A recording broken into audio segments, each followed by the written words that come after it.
Hi, I'm Belinda Free, wound nurse practitioner at the Royal Hobart Hospital, and it's my privilege to share a patient's journey with you. I'm sharing this for Wound Awareness Week, which is happening throughout Australia in August.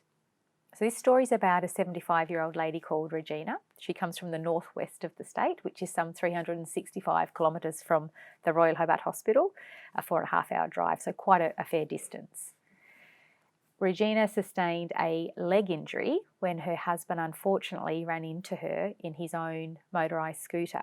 So what would normally be a bruise to some became actually quite a significant hematoma to her, with significant breakdown of her skin, and this all happened quite rapidly. So this was back in January this year. Come May this year, at that point in time in her care, she was known to wound services in the north of the state, and she'd obviously seen her GP. There was no fracture to the area, and she was treated with appropriate wound care and antibiotics as required. But something changed, something went wrong in May. So in May she had significant leg pain, and she actually held off going to the hospital because, incidentally, the Northwest Regional was in lockdown.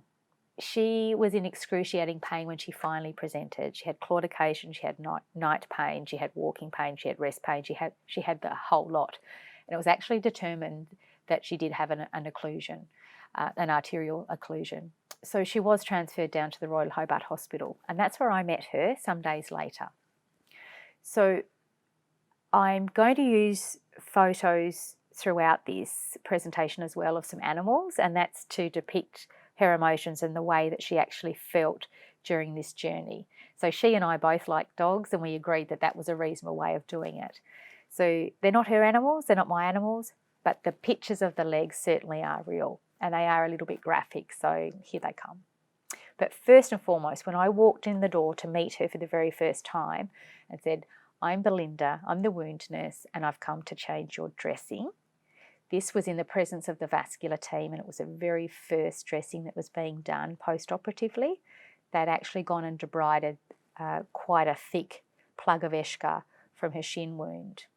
So this is what she looked like, and she was absolutely petrified. She said, "You can't do that. You're who and you're what, and what do you want to do? You can't touch me. I'm in too much pain. You can't. You're just going to have to come back another day."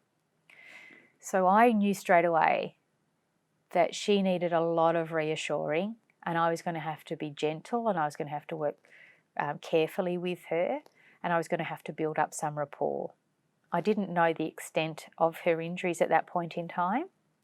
So I said to her, "Look, we'll get you some analgesia on board, and we'll soak the dressing, and I'll come back in about an hour." And that's what I did. So once I removed the dressing, this is actually what I saw. So these wounds were quite horrific for her.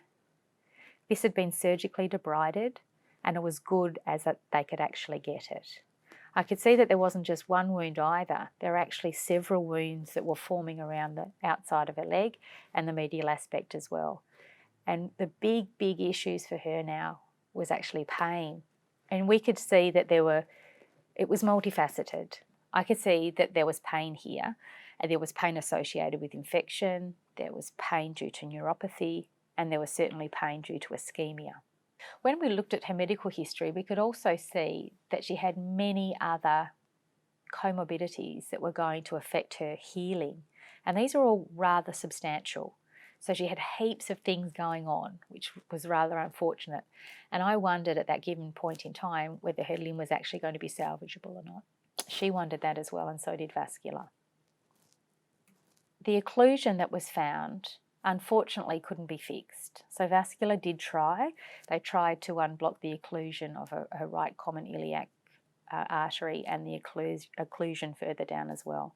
We knew that she had reasonable perfusion to her foot, but I certainly could not put her into any type of compression to aid in her wound healing or aid in reducing the edema that she had.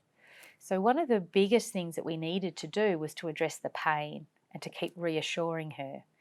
So it took me quite some time to realise that simple dressings were not actually going to do for her. I could no longer just use non-adherent dressings or antimicrobial dressings. I needed to kind of bring out the big guns, if you like. So I needed to bring out the VAC therapy to actually make some headway in her healing. So after a chat with her, I talked to her antivascular about the pros and the cons, the benefits, the pain that she might have versus the granulation tissue that we're going to get, and we all agreed that we'd try VAC therapy. She started to trust me a little bit more. She started to engage in her care. She didn't want to know about her leg. She didn't want to look at her leg. She was really petrified and quite uncertain, and was already starting to think about what life might be like without a leg. And we have to just remember too that this is a lady during COVID-19 who's down in Hobart without any visitors whatsoever. So she was really frightened. This was all very, very new to her, and she questioned everything that I mentioned to her, and rightly so. But we developed a good relationship over time, to the point where we actually found hope, and she would sort of almost relish that I was coming. So she would get excited and say, if you're happy, I'm happy. What's it like today? And she'd actually want to see it. So we could see that we were making progress, and it was incredible. So the VAC therapy really helped the development of this granulation tissue that you can see. And I used the therapy not only on that main pretibial wound that had been surgically debrided, but also on the surrounding wounds as well that had developed. So I incorporated all of that under VAC therapy with some use of visco paste as well, was able to maintain a seal. While doing her VAC therapy, it always had to be a very low rate. So at best, I got it to 75. Most of the time it was just at 50. So we did develop a friendship and a bond. She relied on me, and I actually really enjoyed seeing her because I could see that we could make a difference. So in the end, we got her really close and ready for a skin graft. That didn't actually happen, and she did end up going home, just with quite a simple dressing.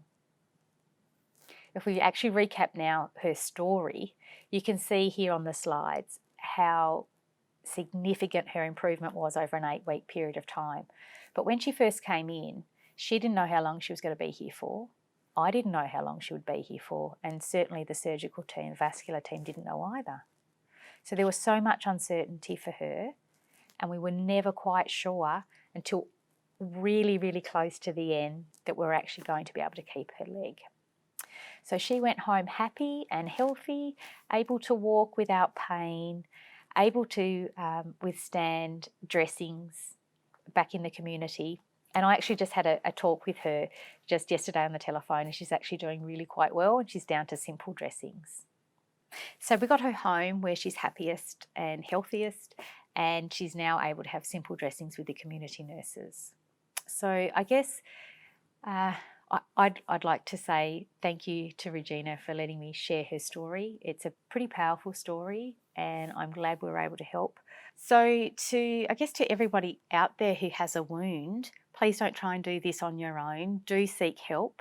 We have lots of specialists in clinics, in hospitals out there with lots of wound knowledge and experience, and we're here to help and happy to help. So please don't think that you're on your own.